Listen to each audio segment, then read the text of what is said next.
Hello everyone. तो आज शुरू करते हैं स्केर्सिटी। क्लास 11 का एक नया टॉपिक लेते हैं स्केर्सिटी के ऊपर।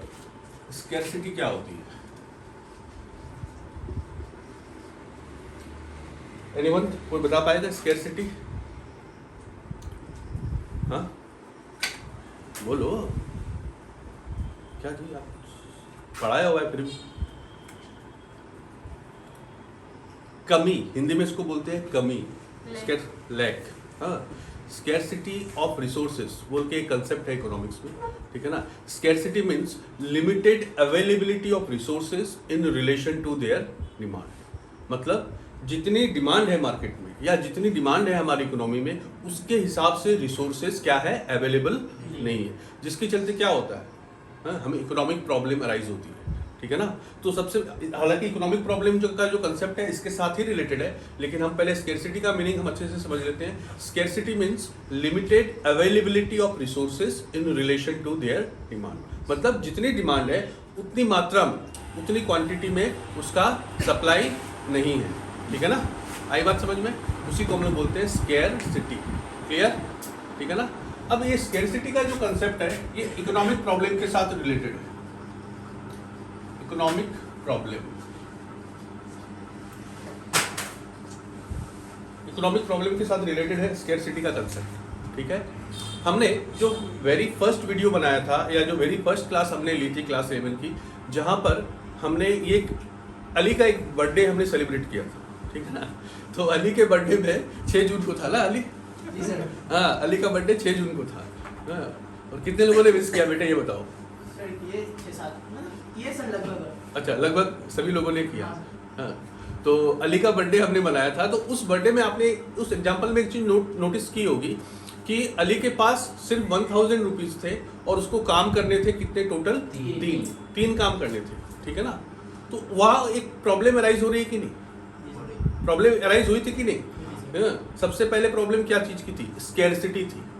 इनको काम करने थे 3, इनके पास थे ओनली 1000, ठीक है ना। इनके पास रिसोर्सेज क्या थे? लिमिटेड थे। बात समझ में आ रही है?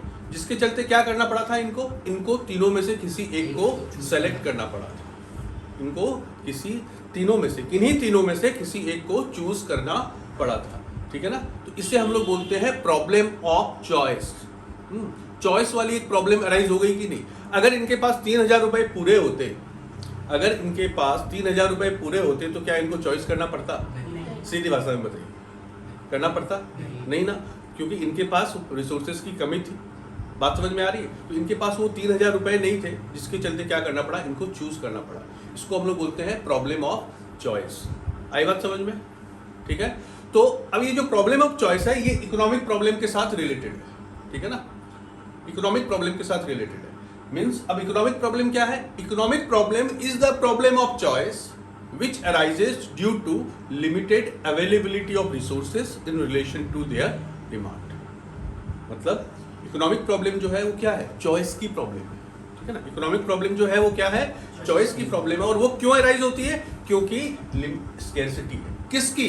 रिसोर्सेज की। कैसे? क्योंकि जितनी डिमांड है उतनी सप्लाई अवेलेबिलिटी नहीं है। आई बात समझ में? इसीलिए स्केर्सिटी पहले मैंने बताया, फिर इकोनॉमिक प्रॉब्लम जानने से पहले मैंने प्रॉब्लम ऑफ चॉइस की बात की, ठीक है ना। शायद अली के मन में यही सवाल था, है? सर ने लिखा इकोनॉमिक प्रॉब्लम में बात कर रहे हैं प्रॉब्लम ऑफ चॉइस पे, शायद यही बोल रहे थे, आई थिंक, ठीक है ना। तो स्केर्सिटी कुछ नहीं है, limited availability of resources in relation to their demand, जिसके चलते प्रॉब्लम ऑफ चॉइस अराइज होती है। और इकोनॉमिक प्रॉब्लम क्या है? कुछ नहीं है, प्रॉब्लम ऑफ चॉइस ही है।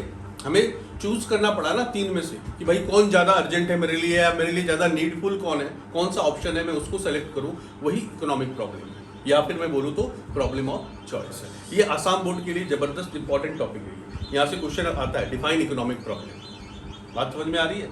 ठीक है ना। और सीबीएसई के लिए स्केर्सिटी क्या है ये क्वेश्चन आया हुआ है, ठीक है ना। स्केर्सिटी वाला तो दोनों बोर्ड में, ये दोनों क्वेश्चन दोनों बोर्ड में आए हुए हैं, ठीक है ना। पर आसाम बोर्ड ज्यादा इस पर पूछता है इकोनॉमिक प्रॉब्लम, ठीक है ना। ये भी 1-2 बार आया हुआ है, ऐसी बात नहीं। तो ध्यान रखिएगा। क्लियर है? आई थिंक मेरे हिसाब से आपको समझ में आया होगा, ठीक है ना।